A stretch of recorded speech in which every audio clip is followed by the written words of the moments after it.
The thought of India, you said India is a much rational choice. Do you think one of the biggest strengths that India has today in the world is that we are the most rational and reliable partners in the world? Because we have been reliable with anyone who's been our friend. I think India over time, and again, I think here we should certainly look at both periods. From our past to our present, from our pre-colonial period to our post-colonial reality, I think two stories become very, very apparent.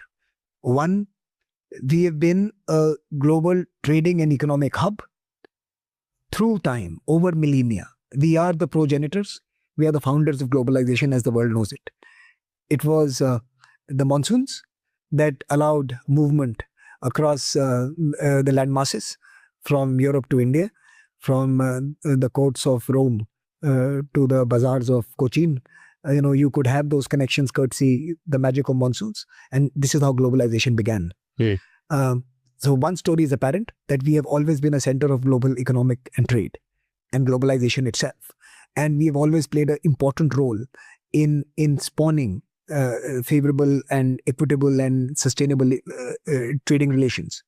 We must assume the world, therefore, is betting on India assuming a more important role.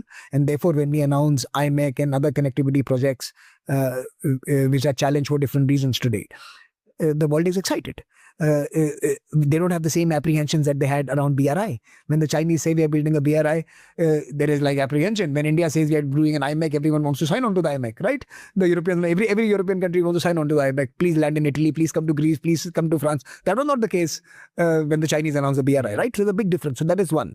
The story is apparent that because of our history and because of our economic and trading role, engagement with India has a certain coherence, has a certain resonance in various quarters, right? The second, I think, that we must understand is that you do not see political expansionism as part of India's tool ever. People trust us because we've never colonized anyone. We have never waged war to promote ideology or ideas, or to promote economic benefits or zero-sum mercantilist endeavors. We haven't done that. Our 5,000-year history would probably have, barring a few incidents, would never see India in that role. Yeah. Very few geographies who have survived for so long with such a large cohort of humanity can claim that. And this is the second trust factor, that we are not politically expansive. We are economically vibrant. We are politically non-expansive.